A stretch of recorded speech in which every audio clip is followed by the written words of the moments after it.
ይከዱኛል ብለህ ማታስባቸው ሰዎች እኮ ያንተ ጉድጓድ ቆፋሪ ሆነ እኮ አገኛቸው። ይተውኛል ማታያቸው ሰዎች እኮ ያንቺ እኮ ጉድጓድ ቆፋሪ ሆነ እኮ አያቸው። ምን ጥቅስ ትፈልጋለህ ከዚህ በለጠ? ያልከዳው እኮ እሱ ብቻ ነው። ያራቀሽ እኮ እሱ ብቻ ነው። የዘመድ ነገር እኮ በቃ አየነው። የወገን ነገር እኮ አየነው።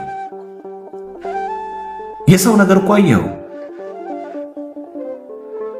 እኮ ሰው የሥራ ባልደረባ በለው ጓደኛ በለው አብሮ አገልጋይ በለው የትኛውም በለው አላየኸው? በማትጠብቀው ቦታ ላይ ሆኖ ያንተን ውድቀት የሚፈልግ ሰው አልተደነቃችሁ? እኔ ገሌን አላምንም። እስካሁን ማመን እኮ የሚከብዱ ሰዎች እኮ አሉ።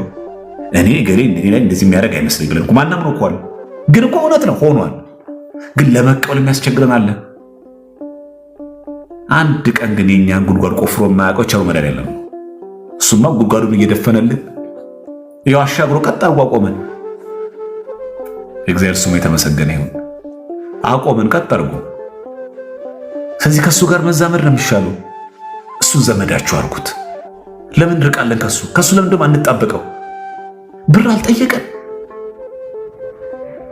ብሔር አላየ፣ ቁመት አላየ፣ መልክ አላየ፣ ጎሳ አላየ።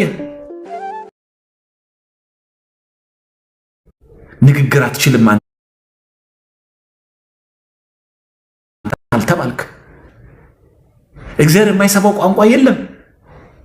በምንም ቋንቋ ብታወራ ብትኮላተፍ ነው ንግግርም አይኑርሽ። ዝም ብለሽ እኮ ስታለቅሺ እንባሽን እኮ የሚያነብ ነው።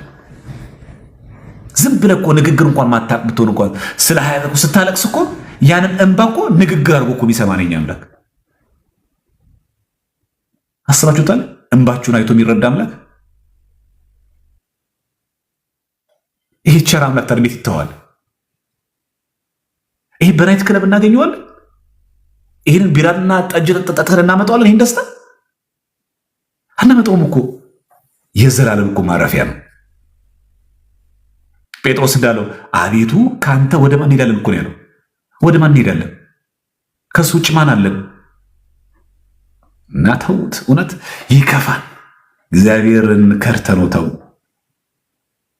ከስንት ነገር እንዳወጣ እናውቀዋለን። እንደተቆፈርልን ጉድጓድ ቢሆን ኖሮ የት እንደምንገባ እናውቀዋለን። ዛሬ እዚህ ጋር መቆም አልነበረብንም። ጠላቶቻችን እንደቆፈርልን ጉድጓድ ቢሆን ኖሮ እኛ እዚህ ጋር መቆም የነበረብን ሰዎች አለ።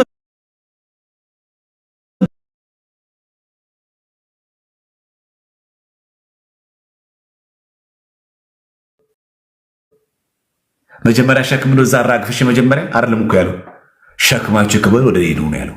እኔ ያሳርፋችኋለሁ እኮ ነው ያለው።